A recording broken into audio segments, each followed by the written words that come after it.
Assalamualaikum warahmatullahi wabarakatuh. Bismillah, alhamdulillah, wassalatu wassalamu ala rasulillah wa ala alihi wa ashabihi wa man tabi'ahudah. Amma ba'du, rabbi syrah li sadri wa yassir li amri wa hlul 'uqdatam min lisani yafqahu qawli.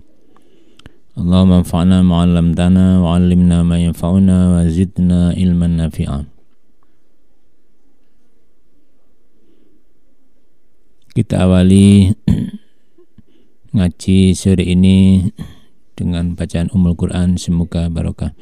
Ila hadrati Rasulullah sallallahu alaihi wasallam Sayyidina Muhammadin sallallahu alaihi wasallam wa Sayyidina Qadir Najmul Anbiya al-Mursalin. Al-Fatihah.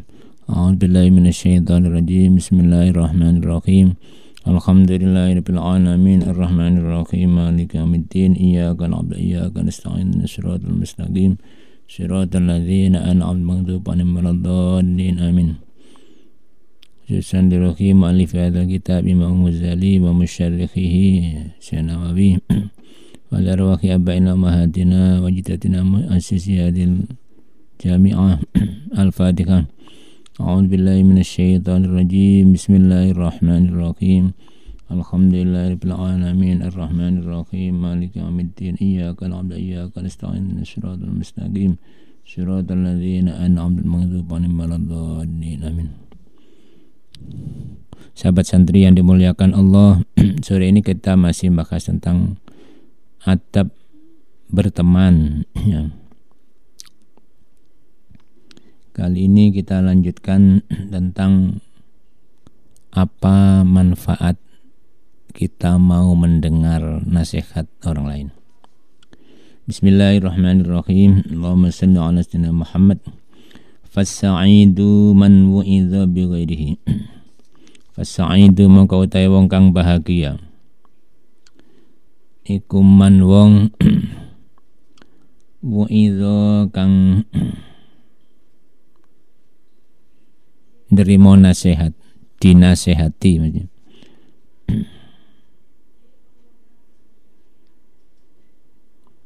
Wu'idha kang dinasehati sepeman bi ghairihi kelawan liyane man. Maksudnya orang yang bahagia adalah orang yang mau menerima nasihat orang lain ya.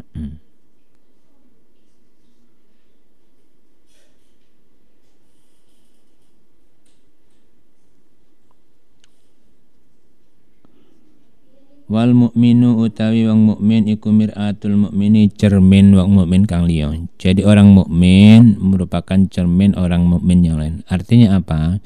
Kita bisa mencontoh orang lain, orang mukmin lain yang lebih baik dari kita ya. Jadi kalau ingin baik kita harus meniru orang yang baik ya. Ya syukur-syukur kita berinisiatif berbuat baik ya. Wakila lan diucapaken li Isa maring Nabi Isa alaihissalam ya. Nabi Isa adalah nabi yang lahir sebelum nabi kita ya. Ditanyakan kepada Nabi Isa, man utai sapa iku adabaka kang mulang tata krama sapa man ka ing panjenengan. Siapa yang mendidik engkau wahai Nabi Isa alaihissalam?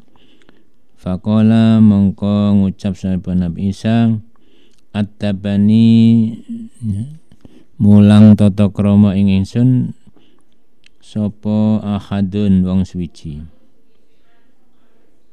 Ma'adabani ora mulang tata krama ing ingsun sapa ahadun wong suwiji. Kata Nabi Isa ketika ditanya siapa yang mengajari engkau adab sopan santun, tiada seorang pun yang mengajari aku sopan santun, yang mendidik aku. Walakin tetapi ra'aitu ningali ingsun jahalal jahili ing bodone wong kang bodoh, fastanabtuhu moko ngeto ingsun hu ing jahalal jahil. Caranya ya supaya kita menjadi orang baik ya, kata Nabi Isa, aku terdidik karena melihat orang bodoh, melihat kebodohan orang bodoh, terus aku menjauhi kebodohan tersebut ya. Sehingga menjadi orang pintar yang tidak bodoh lagi. Jadi gampangnya kalau kita ingin menjadi orang baik, kalau melihat orang jelek, ya jangan dihina, tetapi justru buatlah itu sebagai pemicu kita untuk tidak melakukannya. Makanya melihat musuh itu berarti membuat kita pintar.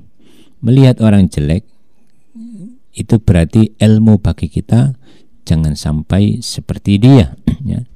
Misalkan ada orang berpenampilan aneh, kalau Anda anggap ia adalah orang yang aneh, nggak pas, nggak serasi, maka itu berarti ilmu bagi Anda untuk memperbaiki diri. Jangan sampai meniru karena akan diketawakan orang. Melihat orang apapun yang nggak pas, yang jelek, itu anggap sebagai ilmu, masukan bagi kita, jangan sampai meniru.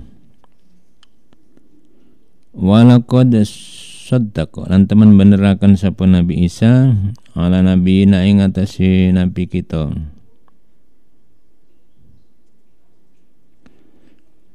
Yaitu Nabi Muhammad.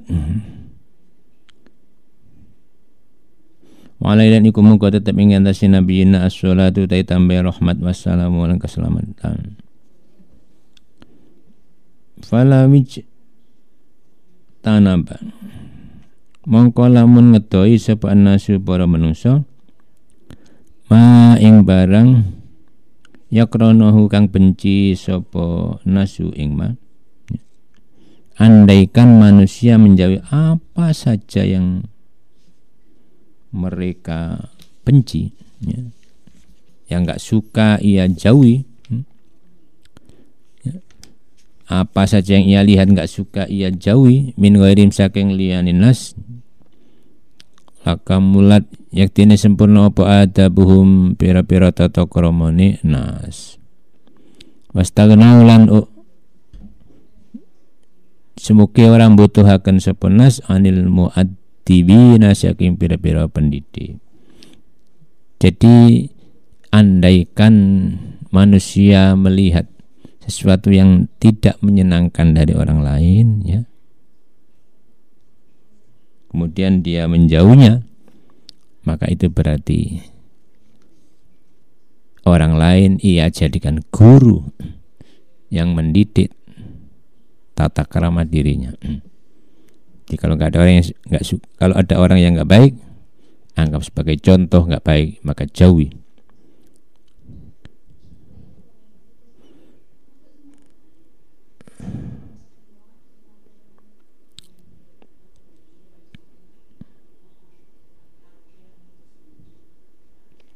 Wal wadzifatu tai pekerjaan asaniyatu kang nomor loro. Kalau kita berteman, apa yang seharusnya kita lakukan?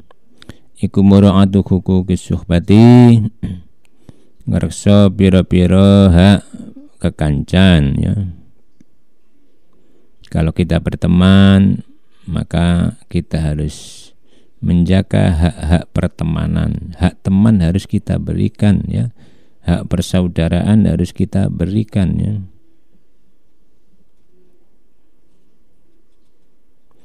Fahmah man akodat mongko semangsane terjadi kebundelan, maksudnya terjadi apa syirkatu,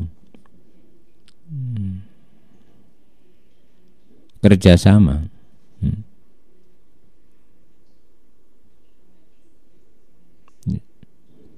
ya bisa pertemanan, bisa pernikahan, bisa pokoknya kemitraan itu sudah terjadi. Wantazamat lan teratur atau tersusun apa syirkah bainaka antane sira wa baina syarikika. Wantazamat lan teratur bainaka antane sira wa baina syarikika antane kanca sira, mitra sira apa suhbatu pertemanan, ya. Kalau sudah menjadi sistem pertemanan itu, fa'alaika mongko iku wajib ing atase sira hukukun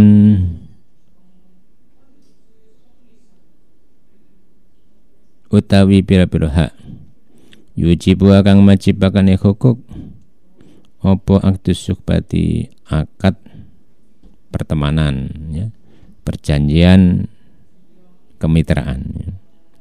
Jadi kalau sudah terjadi perjanjian pertemanan, kemitraan, persaudaraan ya, maka berikan hak-hak teman ya.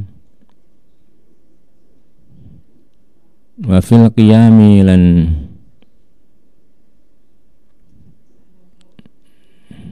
iku ing dalam negakaken biya kelawan hukuk adapun dai bira-bira tata krama untuk menegakkan hak-hak teman, untuk memberikan hak-hak teman ada aturan mainnya, ada tata keramanya. Waqad qala teman dawuh sapa Nabi sallallahu alaihi wasallam, matal akhwaini utai perumpamaan dulur loro, perumpamaan dua saudara iku matalul yataini ya, kaya perumpamaan tangan loro. Jadi dua orang yang bersaudara berteman itu seperti dua tangan kita. Taksilu membasuh sapa idau masalah siji tangan loro al-ukhra kang liya, satu membasuh yang lain. Jadi saling membantu. Kayak tangan ya. Kalau tangan yang satu membasuh, tangan yang lain mendapat untung dibasuh. Sebaliknya ya, juga begitu, saling menolong. Itu teman atau saudara. Wa takhalan masuk sapa Nabi sallallahu alaihi wasallam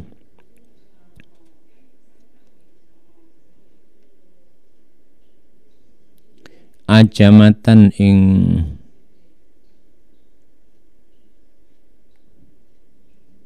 gerumbul. Jadi kumpulan pohon-pohon ya gerumbul. Fajtana mongko memotong atau mengambil, fajtana mongko ngalap njupuk. Kalau dulu metik, nah, kalau kembang metik ini, kalau ranting ya apa ya, mematahkan dan mengambil. Minda saking ajamah ya. Sawakina ing pira-pira ranting.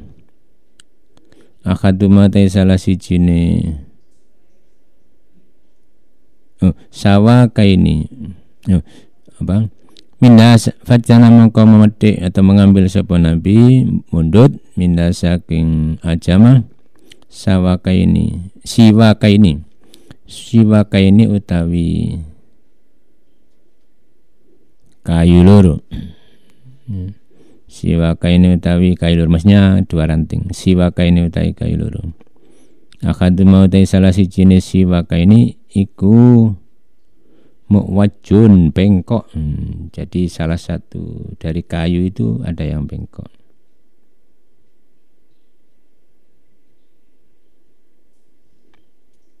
Wal akharu tai kang liya iku mustaqimun lurus. Jadi dua kayu dari ranting pohon itu diambil oleh Rasul, yang satu lurus, yang satu bengkok.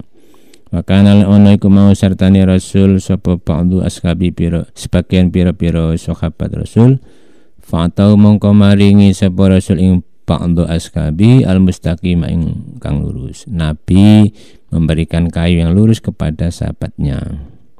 Wamsakalan menahan diri atau menahan diri sapa Nabi li nafsi kanggo awak dhewe Nabi. Wa amsakalan nahan sapa Rasul li nafsi kanggo awak dhewe Rasul al muwajja ingkang bengkok. Yang bengkok untuk Nabi, yang lurus untuk sahabatnya. Faqala mongko ngucap sapa ba'du ashabi. Sahabat tadi tanya, "Ya Rasulullah, wahai Rasulullah, anta utai panjenengan iku ahakku luwih berhak minni tinimbang ingsun bil mustaqimi kelawan kayu kang lurus." Nabi, engkau yang paling berhak mendapatkan kayu yang lurus itu. Kenapa yang bengkok untuk panjenengan, yang lurus engkau berikan kepadaku? Faqala mongko dawuh sapa Nabi sallallahu alaihi wasallam. Faqala mongko dawuh sapa Rasul sallallahu alaihi wasallam,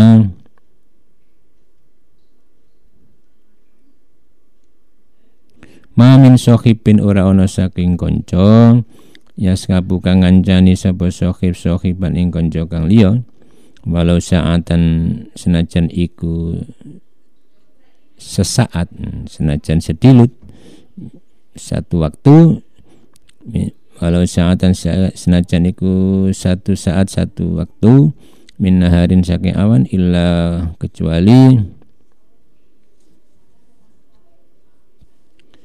wa yus'alulan ditakoni sapa sohib an syuhbati saking kekanjani sohib. Kalau ada orang berteman maka akan ditanya tentang pertemanannya.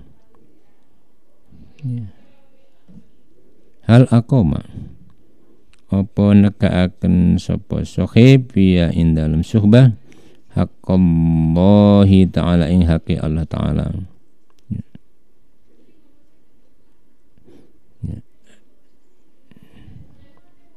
Jadi pertemanan itu juga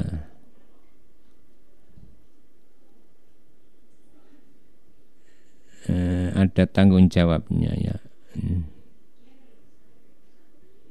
Akan ditanya nanti apa dia menegakkan hak-hak Allah Ta'ala pada dia.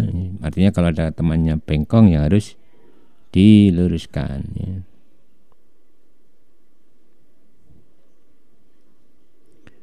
Lau adza'ahu lamun niya akan sapa sohib hu ing hak. Jadi umpama ada teman berteman dengan orang lain sedangkan temannya tidak benar, kalau ia melanggar hak-hak Allah ya, tidak memberikan hak-hak Allah, yaitu tidak beribadah misalkan, tidak sholat, apa dia mau mengingatkan apa tidak? Kalau tidak, nanti dia akan diminta pertanggungjawaban di hadapan Allah SWT. Kita contohkan sahabat Salman dan Abu Darda. Beliau berdoanya dipersaudarakan oleh Rasulullah. Dalam Islam itu dianggap sebagai saudara, seolah seperti kakak beradik lah. Ketika sahabat Salman berkunjung kepada rumah Abu Darda, di sini ada Ummu Darda, ibu istrinya Abu Darda yang pakaiannya gombrek ya, dan kusut lusuh ya, kotor ya, enggak macak sama sekali. Dia tanya, mengapa Anda berbuat seperti itu? Lah gimana lagi? Ya, saudaramu itu, yaitu yang dimaksud Abu Darda itu, kalau siang puasa terus, malam sholat terus, aku dibiarkan merana, tidak disentuh sama sekali. Buat apa saya? Akhirnya sahabat Salman tergugah hatinya untuk satu saat akan datang lagi, akan mengingatkan Abu Darda. Maka dia di lain waktu datang lagi silaturahim dan ketemu dengan Abu Darda dan nginep. Kebetulan waktu itu disuguhi makanan ya, sahabat Salman kalau sekarang disuguhi panganan, mangan ya, prasmanan ya. Sahabat Salman menolak. Saya enggak makan kalau kamu enggak makan. Loh, saya puasa. Ya, menghormati tamu puasa. Sekarang makan dulu. Malam tidur ya, mau bangun dicegah oleh sahabat Salman, tidur dulu sampai menjelang mendekati sahur baru bangun salat malam. Nah, hari lain sahabat Abu Darda ini merasa Salman ini kok terlalu mengekang dia, enggak benar ya. Terus dilaporkan pada Rasulullah bahwa Salman segini-gini, aku dilarang puasa, dilarang. Terus apa komentar Rasulullah? Sodako Salman, betul sahabat Salman itu. Inna li nafsika alaihi haqqan wa li ahlika alaika haqqan ya. Ya, dirimu punya hak atasmu ya. Punya hak istirahat, mata punya hak istirahat ya. Keluargamu yaitu istrimu punya hak untuk kamu perhatikan, jangan dibiarkan tidak disentuh sama sekali, tidak diapa-apakan. Istrimu ya perlakukan dengan baik, ma'asyiruhunna bil ma'ruf. Kalau di dalam Al-Qur'an itu pergaulilah istri-istri dengan baik. Jadi jangan sampai istri tidak diapa-apakan ya. Kalau bahasa Al-Qur'an itu kayak pepeh dicendel no ya. Dipakai tidak, dibuang tidak ya. kal mu'allaqah, fatadharuha kal mu'allaqah, ya. Engkau tinggalkan istri yang dikelenteng, ya. Dikelenteng apa dikelantang? Dikelenteng, ya. Dicerai tidak, dirawat tidak, ya. Itu sama dengan PP, sobekan kain kecil yang dicendel, no, digantungkan di gedek, ya. Dipakai tidak, dibuang tidak, ya. Itu tidak benar. Jadi Islam mengajarkan kalau istri harus dipergauli dengan baik, dirawat dengan baik, dinafkahi, diperhatikan, ya. Begitu suami juga sama, perhatikan, ya. Karena suami adalah perisai istri untuk masuk surga, ya. Kok bisa? Ya. Karena salah satu yang disampaikan oleh Rasulullah, wanita banyak menjadi penghuni neraka karena yakfurnal ashir, mengingkari kebaikan suami, ya. Jadi banyak istri itu kadang-kadang mengeluh suaminya nggak bener, ditangeni angel, nyambut gawe, gak kerja-kerja, ya, akhirnya kan tengkar. Maka ini nggak boleh diteruskan, harus cari solusi, ngobrol bersama, musyawarah bersama. Istrinya begini, kesalahan dia sama Allah itu urusan suami, tapi istri harus baik dengan suami, itu kewajiban istri. Maka kalau ingin masuk surga, ya baik sama suami, baik sama orang tua, baik sama Allah Ta'ala, ya.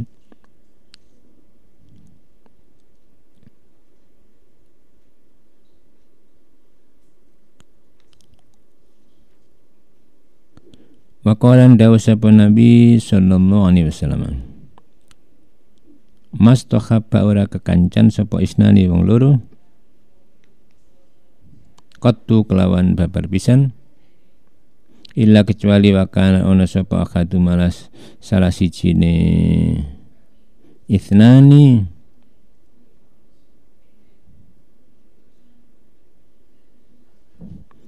ilallahi maring Allah Subhanahu wa ta'ala,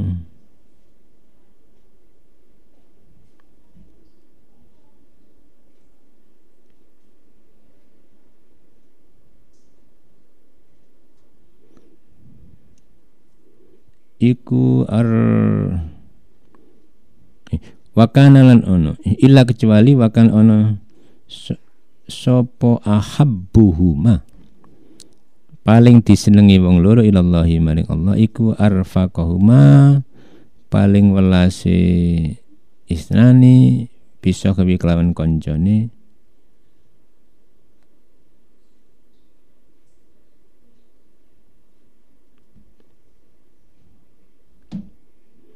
ahabbuhuma.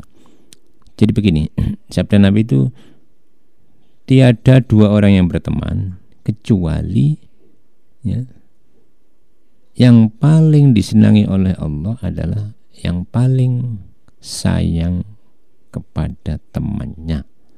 Sayang itu artinya kalau temannya keliru, ia mau menasihati, mengingatkan. Itu namanya sayang, tidak dicuekin, tidak dibiarkan. Itu namanya menjerumuskan. Jadi yang disenangi Allah adalah teman yang baik, yang setia, yang menyayangi temannya, yang mengingatkan temannya ketika keliru. Itu adalah teman yang baik.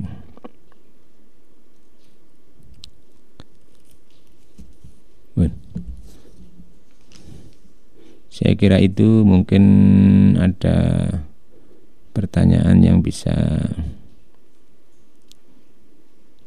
kita jawab, monggo.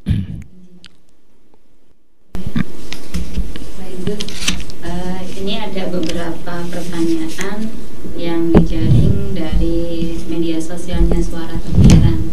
Untuk pertanyaan pertama, ini dari Purun Ain, ibu rumah tangga dari Kalimantan. Pertanyaannya disampaikan via Suara Tebu Irang. Pertanyaannya, bagaimana cara supaya bisa legon rimo atau ikhlas? Dalam hal apa ini? Supaya legowo, rimon, ikhlas dalam hal apa? Dalam menjalani kehidupan. Dalam menjalani kehidupan suami istri. Berarti ini sudah punya suami. Jadi saya ingat nasihat ibu saya. Obat anti galau. siji ojo kakean mangan. Jadi makanya jangan terlalu banyak. Ya kalau bisa puasa ya, kadang-kadang itu puasa apa Senin Kemis apa. 2, ojo ngereken. Maksudnya jangan terlalu berpikir terhadap orang lain. Ya. Jangan terlalu mikir kesalahan orang lain. Maksudnya kalau ada orang lain salah, jangan terlalu dipikir yang berlebihan sehingga kita membuat sumpek sendiri. Kayak tadi sudah saya singgung sedikit, misalkan suami dibuka subuh gak tangi-tangi. Kadang istri mau wangkel, dia kan imam saya. Kok gak mau dibangunin ya. Jadi dia jengkel. Nah, ini termasuk bagian dari terlalu dalam mikir kesalahan orang lain. Mengingatkan sih harus ya, tapi jangan terlalu dipikir sehingga membuat beban pikiran kita itu beratnya. Saya teringat nasihat Mbah Maimun Zubair almarhum, semoga Allah merahmati ya. Pernah didatangi juga seorang istri mengeluhkan suaminya sama banyak hal yang ganjil yang dialami keluarga itu. Intinya suaminya menurut dia nggak baik, nggak mau kerja, nganggur, apalagi corona sudah PHK misalkan ya, sholatnya juga nggak bener. Mbak Mun nasihatnya begini, Anda itu membeli sesuatu atau memiliki sesuatu tapi makainya nggak pas. Contohnya punya freezer kok dipakai lemari pakaian. Ya mestinya untuk gawe es yang freezer, kok digawe lemari baju ya nggak pas. Nah suami juga gitu. Suami itu perisai Anda untuk menangkis Anda agar masuk surga. Sebab kalau jelek dengan suami bisa menyebabkan masuk neraka kalau nggak minta maaf. Gunakan sebagai perisai agar Anda tidak masuk neraka. Gimana caranya? Berbuat baiklah dengan suami. Kalau suami nggak mau kerja, ya bagaimana caranya? Jangan marah-marah. Ya. Terima saja. Ya, jangan memaksa dia minta-minta uang, jangan. Berdoa kepada Allah. Ya. Terima saja seperti itu. Anda harus berbakti, berbuat baik pada dia. Wayai gawekno jangan buatkan. Nggak sego gawekno, tatakno makan ya. Ya, kalau nggak ada ya minta maaf, memang nggak ada. Ya. Terus seminggu datang lagi, Mbah Mun matur nuwun. Gimana resep saya sudah dicoba? Sudah Mbah Mun. Sekarang sudah mulai cari-cari kerja, ngelamar kerja. Alhamdulillah. Semua sudah bergerak. Yang biasanya males bangun subuh sekarang udah bangun sendiri. Jadi seringkali suami kalau dikerasi, semakin gawe-gawe itu ya. Semakin gawe-gawe, maka tidak boleh dikerasi, lentur lunak. Ada contoh lain ya. Jengkel dengan suaminya itu brak-bruk. Brak-bruk itu naruh anduk habis dipakai, taruh bruk di kasur. Apa brak-bruk? Bahasa itu brak-bruk semuanya sendiri gitu ya. Naruh barang-barang. Iya marah-marah terus tiap hari. Jadi panas-panasan. Nah, terus ada orang yang menasihati, yang dicurhati itu. Gini aja. Kamu pegel, capek mengingatkan suami. Sekarang coba lakukan yang baik menurut kamu. Kalau yang anduk itu tempatnya enggak di situ, lipat atau taruh di tempat yang semestinya.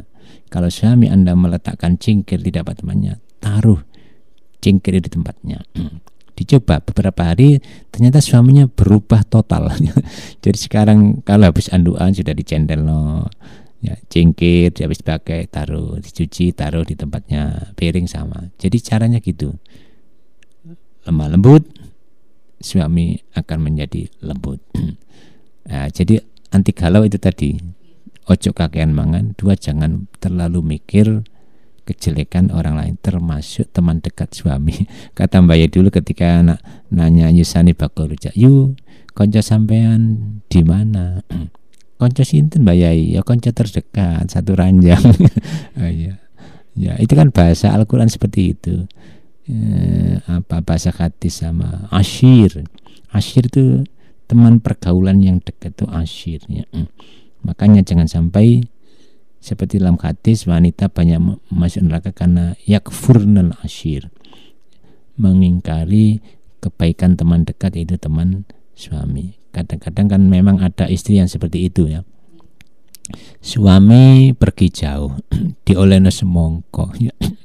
Kadang kan nggak alhamdulillah, dinya paling tuku nang Jogja, atau kok Jakarta tuku semongko. Itu nggak alhamdulillah, tapi suami sudah berusaha memberikan souvenir yang terbaik. Ya. Kadang-kadang nggak alhamdulillah, duwe keno aku ini, kelarangan, meno aku lah iso murah tuku ya. Itu tidak mau mensyukur, ini nggak benar. Jadi insya Allah kalau menghindari dua itu, ya gak kakean mangan. Nomor dua, tidak terlalu mikir kejelekan orang, tapi lakukan yang baik, yang positif mindsetnya. Ya. Menurut teori akhlak itu kan gitu ya. Para filsuf Yunani itu bahwa yang Anda lakukan itu adalah apa yang di benak pikiran Anda. Ya. Kalau Anda berpikiran positif, ya akan melakukan sesuatu hal positif. Kalau Anda berpikiran negatif, Anda akan melakukan hal yang negatif, termasuk bengok-bengok terhadap suami tadi. Karena pikiran Anda itu suami jelek, jadi harus dibengoi. Ya. Nah, kalau pikirannya positif, oh suamiku mungkin kecapean, saya biarkan dulu. Nanti insya Allah suami akan baik sendiri. Orang mindsetnya jelek itu biasanya banyak faktor, mungkin kecapean juga bisa ya. Nomor dua, hatinya kurang baik. Hati yang baik itu ditata atau dimanage salah satunya dengan berzikir. Ala bidzikrillahi tatmainnul qulub. Ya. Ingat dengan zikir hati akan menjadi tenang. Sebab menurut hadis ya, ringkasnya begini. Ala inna fil jasadi mudghatan. Ingat di dalam tubuh ini ya, ada sepotong daging. Idza sholahat sholahal jasadu kullu. Kalau sepotong daging itu baik, maka seluruh tubuh baik. Wa idza fasadat fasadal jasadu kullu. Kalau sepotong daging itu jelek, seluruh tubuh akan menjadi jelek. Ala wayal qalbu. Ingat apa itu? Yaitu hati. Jadi kalau hatinya baik, semua akan baik. Ya. Ya. Contoh anak berbaris. Kalau di hatinya baik, tidak mungkin dudul koncone sinang arep. Tapi nek wong atine gak apik, ya, dikeleh muri dudul, dikeleh ngarep nyelentik. Itu karena hatinya gak baik. Sama dengan anak kecil itu kan main sama temannya nggak omah-omahan, zaman dulu nggak omah-omahan, membuat rumah-rumahan dari tanah. Itu nggak ada apa-apa, nggak ada sebab-apa, terus rumah-rumah temannya dieker-eker, dirusak. Mungkin kepuasan mau ngerusak itu ya. Nah, itu karena hatinya jelek. Maka kita tata hati dulu, insya Allah perilaku kita, mata kita, anggota kita seluruhnya akan menjadi baik. Jadi kuncinya adalah zikir kepada Allah. Karena kalau gak berzikir, setan akan masuk di situ dan mempengaruhi hati kita, pikiran kita, sehingga kita ingin marah terus. Namanya orang marah itu sudah gak terkendali, pikirannya atau akalnya hilang, hatinya nggak dipakai, maka akan berapi. Saya kira itu ya. Berikutnya nih Gus, dari Bu Yana di Nglerep, bagaimana supaya sholat ini bisa khusyuk Gus? Awalnya bisa, tapi berikutnya ngelambiar. Sholat bisa khusyuk, mungkin kalau seminar mahal Abu Sangkan ini ahlinya sholat khusyuk. Sholat tidak khusyuk itu banyak faktor. Ya. Salah satunya adalah sibuk. Ya. Sibuk. Maka ada beberapa ayatnya. Kalau dulu ya, jauhi mabuk. Ya. Kalau sudah dekat sholat, jauhi mabuk. Mengapa? Mengganggu. Karena kadang-kadang sisa-sisa mabuk masih terbawa dalam sholat, kayak ceritanya Sayyidina Ali yang diundang Abdurrahman bin Auf mabuk, terus datang waktu sholat ya, Sayyidina Ali diminta jadi imam. Habis Fatihah baca Al-Kafirun, salah semuanya. Mestinya la a'budu ma ta'budun, aku tidak menyembah berhala yang kalian sembah. La-nya hilang menjadi a'budu ma ta'budun, aku menyembah apa yang kalian sembah. Ini berarti terbawa dalam sholat. Begitu pula orang kalau punya masalah harus diselesaikan dulu sebelum sholat ya. Mengapa? Itu bisa terbawa dalam memori otak kita sehingga diputar ketika sholat ya. Banyak orang sholat karena menjalani sesuatu, punya masalah sebelum sholat. Karena itu tenangkan dulu ya. Selesaikan masalah sebelum kita mulai sholat. Kalau bisa, sebisa-bisanya diselesaikan masalah kita dengan anak, dengan orang tua, dengan pekerjaan, selesaikan dulu ya. Kemudian biasanya oleh ulama kan diberi tuntunan akan sholat baca Qul a'udzu birabbin nas ya. Tujuannya apa? Supaya nggak was-was, tidak dibisiki oleh setan. Sebab setan datang ganggu ketika kita akan niat, kita akan sholat itu diganggu terus. Maka baca An-Nas ya. Jadi seharusnya selesaikan masalah, 2 baca An-Nas. Nanti insya Allah kita memulai sholat ya. Khususnya orang Indo biasanya melatih niat dengan diucapkan usolli fardhul maghrib. Itu tujuannya biar fokus, konsentrasi, baru takbir niat dalam hati. Untuk menghilangkan pikiran-pikiran yang masih terbawa dalam memori otak kita, itu sudah dibersihkan. Fokus kita mau sholat, dilatih dulu, latihan niat dengan mengucapkan usolli fardhu subhi, usolli fardhu zuhri dan lain-lainnya. Setelah itu memasuki sholatnya, kalau bisa sih diangen-angen bacaan doa Al-Quran yang kita baca, maknanya, maksudnya. Kalau nggak tahu arti detail ya minimal maksudnya. Misalkan ihdinas siratal mustaqim, tunjukilah aku ke jalan yang lurus. Itu insya Allah bisa khusyuk. Jadi kita hayati, bahasanya kita hayati. Jadi sholat itu jangan di bibir saja tapi dihayati. Itu salah satu membaca khusyuk adalah dihayati. Karena semua doa ada Allahu Akbar, Allah Maha Besar. Jadi kita ingat Allah Maha Besar, kita ini kecil. Kalau seperti itu insya Allah bisa khusyuk, bisa khusyuknya. Itu atas izin Allah. Sekali lagi atas izin Allah. Karena kalau setan masih masuk itu gak bisa khusyuk. Maka setan harus kita buang dengan berzikir, baca An-Nas ya, baca apa saja yang kira-kira setan pergi. Walaupun azan itu sudah mengusir setan, nanti setelah azan datang lagi, qomat pergi, akan niat datang lagi, maka kita baca An-Nas. Itu karena di situ ada min syarril waswasil khannas ya, berlindung kepada Allah dari kejahatan was-was setan yang membisiki, yang buat was-was gak was-wis kata orang Jawa ya. Alladzi waswisu fi sudurin nas, yang membisikkan dalam hati manusia.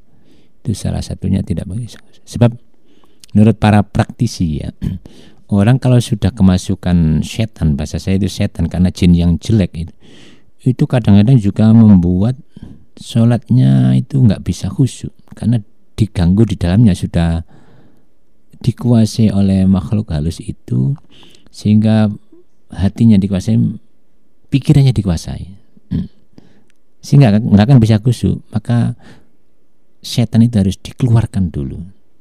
Bagaimana caranya? Ya kita tadi istighfar, baca sholawat, berzikir kepada Allah, dikeluar satu persatu. Kalau nggak mampu ya harus minta tolong ahlinya untuk dicabut itu.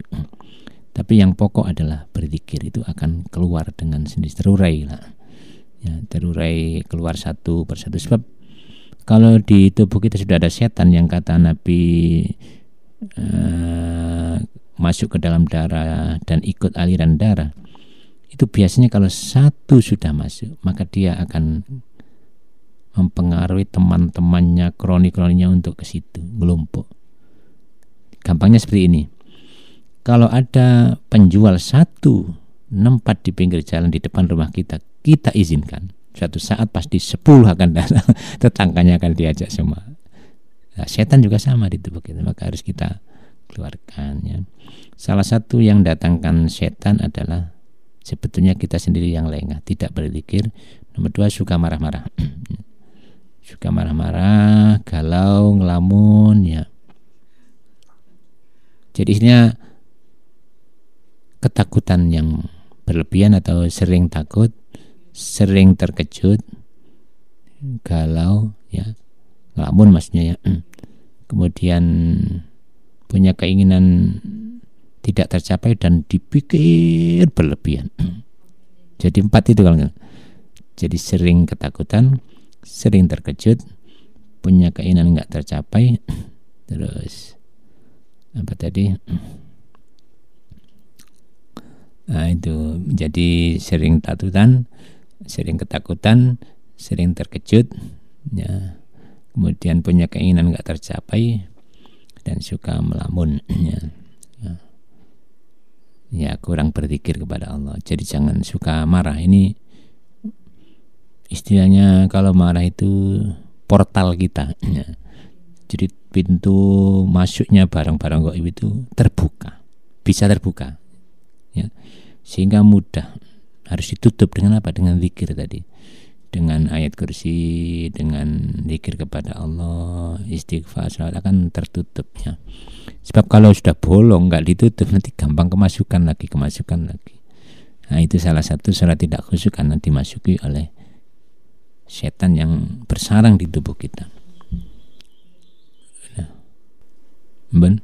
Ini satu lagi Gus Ya. yang terakhir dari Nur Puspitasari mahasiswa.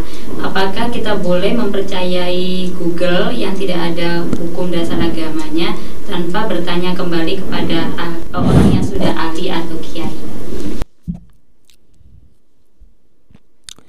Ada hadis rujukan begini. Umat Islam waktu itu mempertanyakan kepada Nabi bagaimana dengan berita-berita yang datang dari orang Israel. Dalam tafsir namanya Israiliyat, yang datangnya dari orang Israel yang masuk Islam, ya.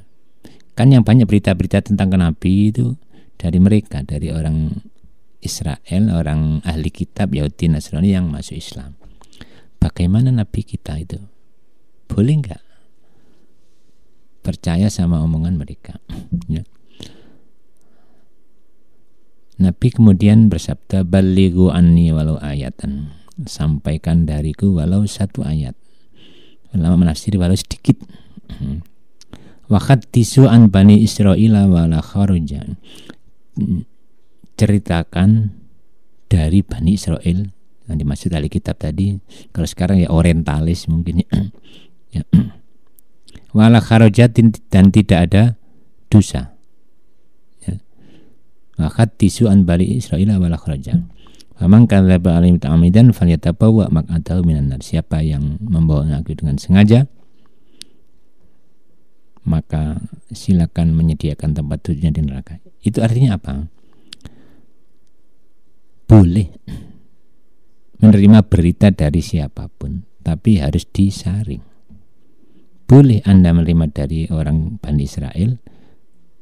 Waktu itu memang banyak membawa berita kepada Islam, ya.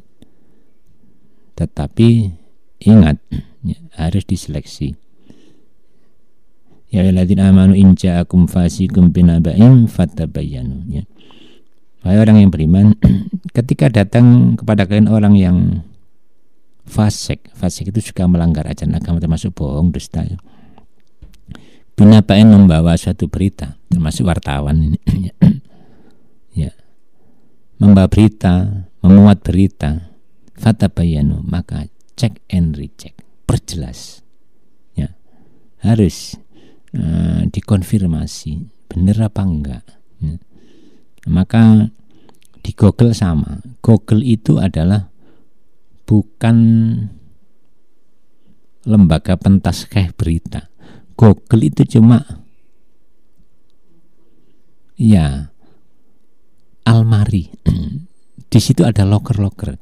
Jadi ada orang titip sepatu masuk loker, ada orang titip kunci masuk loker, ada orang titip HP masuk loker. Google nggak bertanggung jawab kecuali ada komplain dari para penggunanya atau pihak yang tidak. Misalkan di situ ada orang titip kotoran. Terus yang dekat lemari komplain, Google yang punya lemari kamu ya. Ini ambune telek petek dititip baru dikeluarkan oleh Google. Oh ini loker ini ternyata telek petek. Sama. Dulu saya pernah memberi saran atau setengah mengingatkan kepada orang yang di Jakarta yang mungkin masuk lembaga pentas ke Al-Quran itu kok Al-Quran digital kok banyak yang nggak pas. Dia bilang gini, itu lembaga pentas sudah pernah ya dikomplain oleh para pengguna ya, masyarakat ya begini. Itu sudah hak Google, kita nggak bisa mencabut itu. Yang bisa mencabut adalah Google. Jadi kita kirim surat kepada Google bahwa ini keliru. Nah, baru Google mencabut aplikasi tersebut. Jadi sekali lagi di Google itu adalah tong sampah atau TPA, tempat pembuangan akhir kadang-kadang ya. Atau kayak pasar di situ. Jadi Google itu kayak pasar berita ya kali ini. Jadi namanya pasar itu ya. Ada daging masih seger, ada daging es-esan, ada daging busuk, ada sayur masih seger, ada yang sayur sudah busuk, bahkan ada yang sayur yang nggak jelas dari mana sumbernya. Sama Google sama.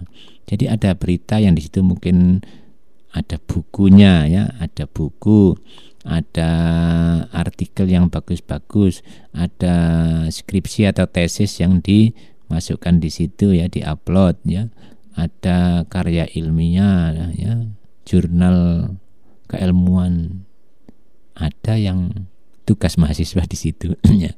Biasanya anak-anak itu sering download tugas yang mirip dengan yang ditugaskan oleh dosennya. Tapi kalau saya biasanya saya lihat autornya ini orang lain, berarti bukan buatan dia. Jadi dia cuma download, copy paste gitu aja, diganti namanya sudah jadi. Jadi saya tahu ini downloadan atau enggak itu dari autornya.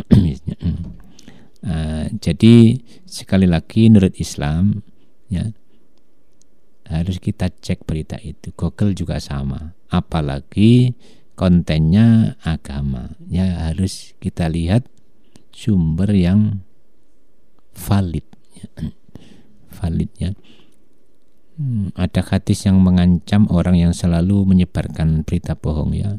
Apa yang dengar sampaikan itu kafa bil mar'i itsman ayuhaddisa ya. Bikulli ma sami'a, cukup dosa ya. Cukup dinilai dosa.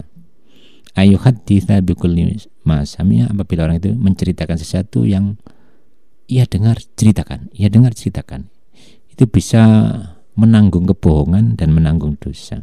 Maka hati-hati. Google juga sama, harus kita lihat berita apa ini. Kalau agama kok meragukan ya, sumbernya enggak jelas, ya harus kita tanyakan kepada yang ahli. Fas'alu ahla dzikri in kuntum la ta'lamun. Tanyakan kepada ahli dzikri, orang yang ahli, kalau kalian tidak mengerti. Jadi sekali lagi, Google itu adalah kayak lemari atau kayak pasar yang isinya macam-macam. Ada orang baik, ada orang buruk, ada copet, ada orang duit ada orang nggak duit ya di situ. Sekali lagi tetap harus kita cek. Boleh nggak tentang hadis misalkan di situ. Sekali lagi banyak hadis yang dipotong. Kayak hadis kuno itu dipotong ya. Dipotong ya. Ya saya kira sama dengan percetakan lah. Saya sering ngoreksi LKS di sekolah-sekolah, bahkan bukan hanya sekedar LKS, buku pegangan itu sebagian ya ada yang salah, terutama hadisnya. Yang sering salah itu hadis. Kalau Quran mungkin langsung copy paste bisa, tapi yang hadis kan perlu harokat, perlu kemampuan untuk menerjemah, itu sering ada yang salah, terutama huruf Arabnya, teks Arabnya. Maka hati-hati dengan buku terjemah. Maka biasanya kalau saya menasihati ketika ditanya anak saya untuk baca buku itu apa rambu-rambunya. 1, lihat pengarangnya. 2, 2, siapa yang beri kata pengantar. 3, siapa percetakannya yang nyetaknya. Jadi kalau percetakannya abal-abal, percetakan murah-murahan, itu bisa dipastikan bukunya kurang bermutu. Tapi kalau bulan bintang biasanya pasti buku-buku ilmiah. Karena apa? Kalau di Mesir namanya muhakkiknya, penelitinya atau pentasihnya itu orang-orang besar dan dibayar. Jadi percetakan kalau di luar negeri itu ada namanya muhakkik, penelitinya, korektornya lah.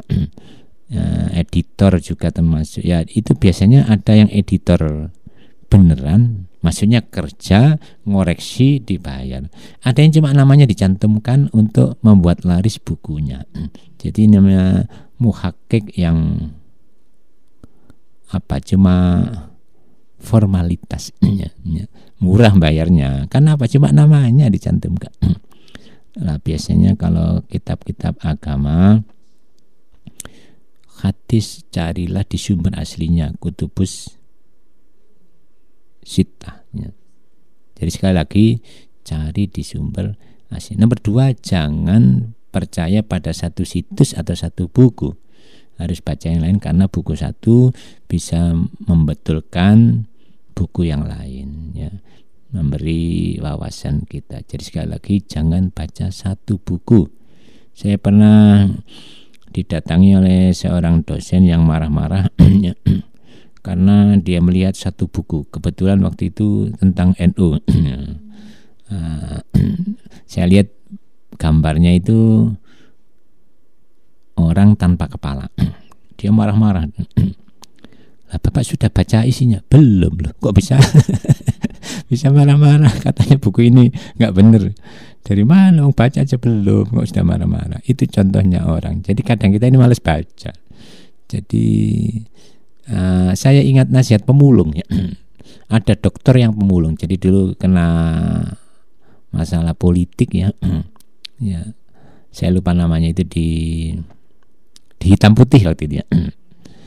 Jadi pemulung ini dokter, menguasai 8 bahasa lah, bahasa Inggris pintar ya.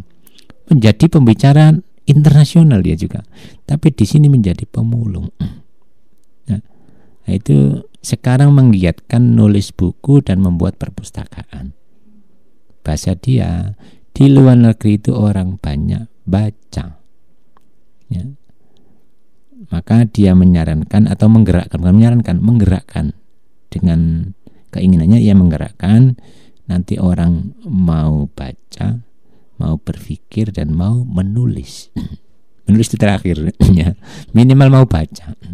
Baca bisa, mau menganalisa, mau memahami, terakhir baru menulis.